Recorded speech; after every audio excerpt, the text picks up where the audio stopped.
दोस्तों shalom, praise the Lord. प्रभु आप सबको आशीष दे, अपने अनुग्रह अपने प्रेम से भर के रखे। मैं एक सोच के विषय में बताना चाहता हूं दोस्तों।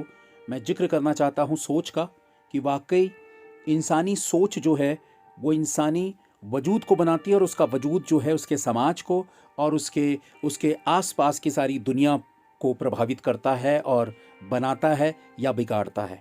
अब इंसानी सोच है वो कैसी है, वो निर्भर करता है उसके उसके जीवन पर, उसके जीवन जीने के तरीके पर और उसकी शिक्षा पर, कि उसके जीवन में शिक्षा क्या है। वास्तव में कई लोग बहुत ही नकारात्मक और बहुत ही छोटी सोच के साथ जीवन जीते हैं, और अपनी सोच में ही वो हार मान लेते हैं, अपनी सोच में ही वो हारा हुआ जीवन जीते हैं, या वो हमेशा अपने आसपास की दुनिया को कोसते रहते हैं, अपनी पैदाइश को कोसते हैं, या अपने माता पिता को कोसते हैं, अपने हालातों को कोसते हैं, अपनी ज़िंदगी के साथ जो वो दूसरों के साथ अपनी तुलना करते हैं, और हमेशा दूसरों के साथ तुलना करने पर अपने आप को कमज़ोर और हारा हुआ पाते हैं। काश मैं उसकी तरह होता, काश मैं उस घर में पैदा हुआ होता, काश मेरे पास ये होता तो मैं वो होता। ये तमाम वो सोच है जो एक व्यक्ति को एक बहुत छोटे से डिब्बे में बंद कर देती है और उसकी सोच को कभी भी विकसित नहीं होने देती है। वो अंधकार का वो हिस्सा है जहाँ से मनुष्य बाहर नहीं आ पाता है, और अंधकार की वो दुनिया को ही वो सच मान लेता है, और वो एक ऐसा है जैसे एक स्लो पॉइजन।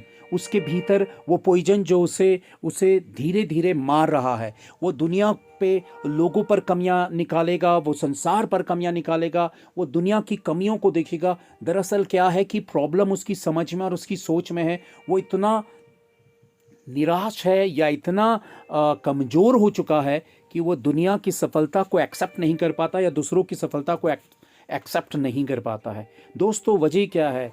वजह यह है कि एक व्यक्ति की अपब्रिंगिंग, उसकी पैदाइश और उसका पालन पोषण कैसे हुआ, वो कैसे समाज के दायरे में जीवन जीता है, वो बहुत ज़्यादा मायने रखता है। और उससे बढ़कर मायने रखता है कि उसके जीवन में शिक्षा, किस तरह की उसको शिक्षा मिली है, वो किस चीज़ से, कैसी चीज़ उसकी ज़िंदगी में हो जिससे वो इंस्पायर हो सके। और इंस्पायर का मतलब है कि वास्तविक सच्चाई में वो इंस्पायर हो सके, प्रभावित हो सके, वो इनकरेज हो सके। और वो वास्तविक शिक्षा है केवल परमेश्वर की। वास्तव में एक ही शख्स जो है वो शिक्षा का वो स्तर बना सकता है जो शायद ही कोई और मनुष्य सोचे। दोस्तों, राख को महिमा का आकार देने की शक्ति केवल महामहिम परमेश्वर में है, लेकिन कई लोग परमेश्वर को ऊपरी तौर पर, उस पवित्र यीशु को ऊपरी तौर पर सिर्फ एक चमत्कार के रूप में और जीवन में अपनी सुविधाओं के लाभ के रूप में देखते हैं। और बहुत ही ज़्यादा दुख की बात है कि ऐसे लोग सच्चे रिश्ते को कभी कायम नहीं कर पाते हैं, क्योंकि वो सिर्फ शारीरिक दुनिया के परिणामों तक ही परमेश्वर को देख पाते हैं। ऐसे लोगों की संबंधों की जड़ें प्रभु के साथ होती ही नहीं हैं। ये पथरीली भूमि के वे लोग, वे पौधे हैं जो जड़ से उगते तो हैं, लेकिन जड़ ना पाने की वजह से सूख जाते हैं। जड़ पाना का मतलब है कि वास्तव में परमेश्वर के साथ वास्तविक संबंध जो सही शिक्षा के माध्यम से आएगा।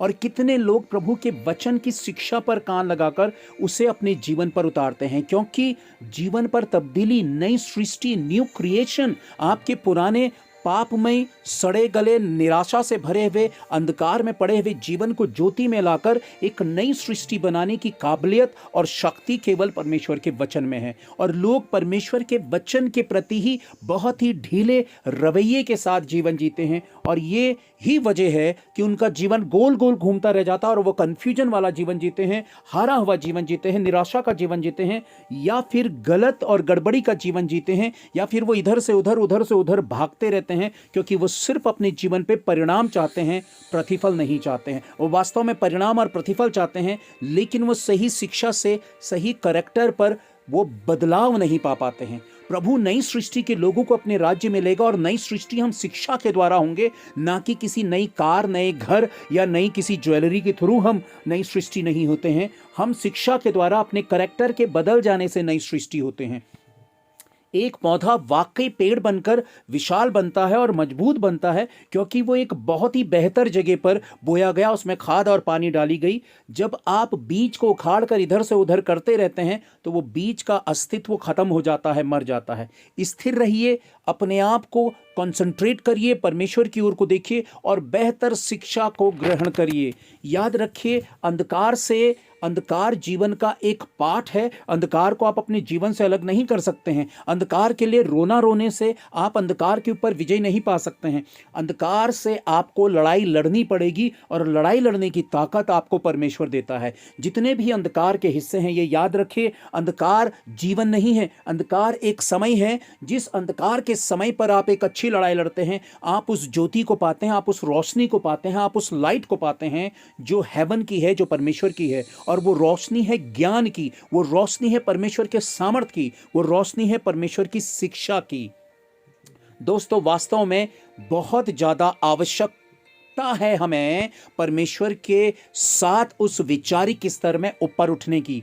जब जब आप अपने लिए छोटा सोचेंगे, तब तब आप अपने लिए छोटा ही एफर्ट लगा पाएंगे, आप छोटे ही दायरों में दौड़ पाएंगे, आप हर चीज को छोटे ही तौर पर आकलन करेंगे। जब आपकी सोच छोटी होगी, तब आपका डिसीजन छोटा होगा, तब आपके काम छोटे होंगे, तब आपके परिणाम भी आपके जीवन पे छोटे आएंगे। ये याद रखिए, हमेशा परमेश्वर की ओर को निहारिए और परमेश्वर सब कुछ असंभव को संभव करने वाला परमेश्वर है। इसलिए ऊंची सोच रखिए और एफर्ट लगाइए। ये याद रखिए, बिना आपके परिश्रम के आप अपने जीवन में कुछ नहीं पा सकते हैं। वो परिश्रम है परमेश्वर के साथ सही शिक्षा को पाना और उसे अपने लाइफ में अप्लाई करना। वचन इस बात को कहता है कि मजदूर की मजदूरी उसका हक है। तो और वास्तव में जब आप परिश्रम करते हैं तो आपकी मजदूरी आपको मिलेगी, चाहे देर से मिले, चाहे रुक कर मिले। आपके भीतर सब्र आपकी सफलता का सबसे मजबूत हिस्सा है। अगर आपके भीतर सब्र नहीं है,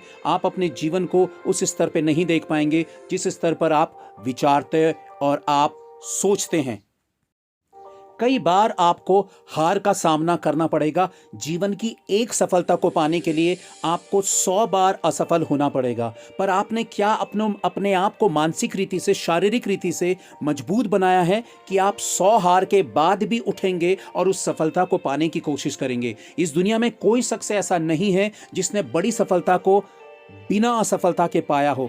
इसलिए हम कई बार असफलता से, अपनी हार की वजह से निराश हो जाते हैं और दोबारा हम एफर्ट लगाने की कोशिश नहीं करते हैं, दोबारा हम प्रयत्न करने की कोशिश नहीं करते हैं।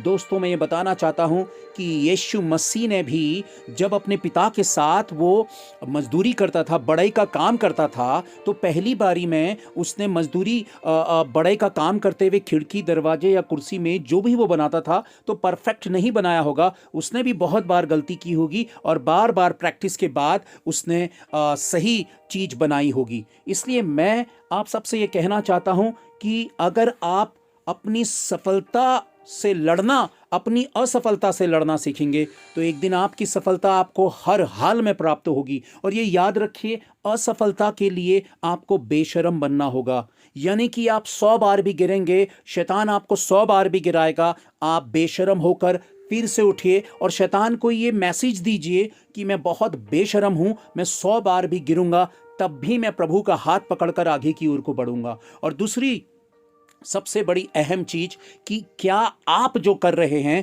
वो परमेश्वर की सहमति के साथ है। क्योंकि कई लोग अपनी बुद्धि और अपने ज्ञान से बहुत कुछ पाना चाहते हैं।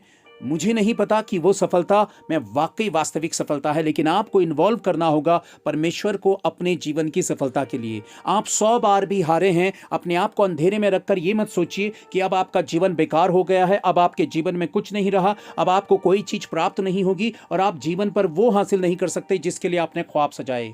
देखिए, अगर आपने अपनी हार से लड़ना नहीं सीखा तब आप अंधेरे में अपने जीवन को गवा देंगे। परमेश्वर चाहता है कि आप अंधेरों से बाहर निकलें और अभी तक जो नहीं हुआ अब होगा। वो इसलिए होगा क्योंकि आपने अपनी सोच बदली है, आप नई सृष्टि हुए हैं और आप अपनी जुबान से, अपने शब्दों के साथ पॉजिटिव सामर्थी शब्दों को बोलना आरंभ करें।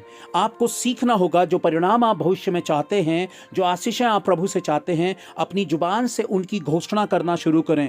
आपको अपने विचारों को, अपनी सोच को पॉजिटिव करना होगा, नेगेटिविटी को खत्म करना होगा, और नेगेटिविटी खत्म होगी पॉजिटिव शख्स के दायरे में रहकर। और पॉजिटिव शख्स है यीशु मसीह।